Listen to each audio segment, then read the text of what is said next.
Hello and welcome back to AP Psychology on Educator.com. Today we're taking a look at hearing, which is going to be part of the sensation and perception unit. So we'll be looking at the parts of the ear and how the ear and the brain turn signals that are in waveform into electrical signals that the brain can handle. So in addition to that, as far as the other senses, we'll have coming up, we've done vision already. We're going to be doing hearing now, and then touch, taste, smell, vestibular, kinesthesis, and pain senses we're going to be taking a look at in another segment. But the idea here is going to be transduction and the anatomical structures. So the senses in general, like you to know some of the basic ones. Now you already know vision. That's a pretty straightforward one. But the hearing sense is going to be audition, the auditory sense. When you go to an auditorium, you're going there often to listen to someone or a group of people speaking or playing instruments. Olfaction, the olfactory sense, is going to be smell. Gustation, or the gustatory sense, is going to be taste. There are the somasthetic senses, or the skin senses. And again, remember that the Greek word soma means body, so somasthetic refers to the body senses. There is the vestibular sense, which refers to the sense of balance. Kinesthesis, related to the word kinesiology,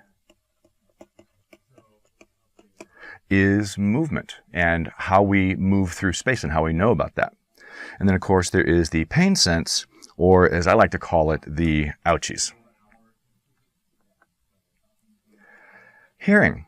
So today we're going to be looking at audition, the sense or act of hearing. And we know that sound waves are the rhythmic movement of air molecules. And so when we look through the air, we may see nothing. But there are actually a lot of molecules, a lot of little bits floating around.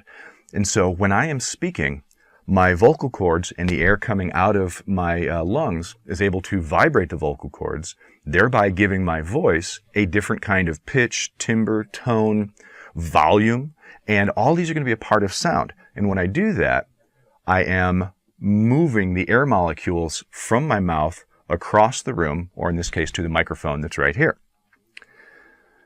Another term is frequency. The number of complete wavelengths that pass a point in a given time.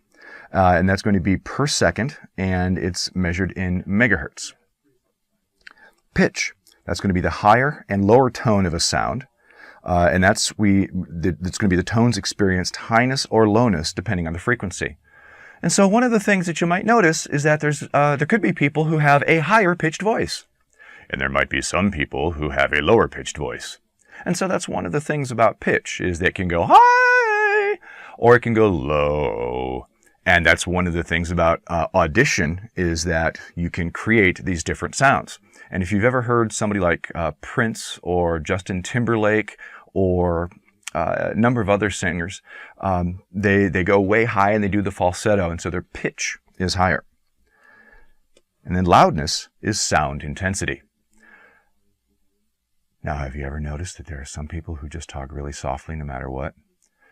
And there are some people who, no matter what you do, their volume is just through the roof. They can't help it. They just speak really loudly. I have a colleague like that.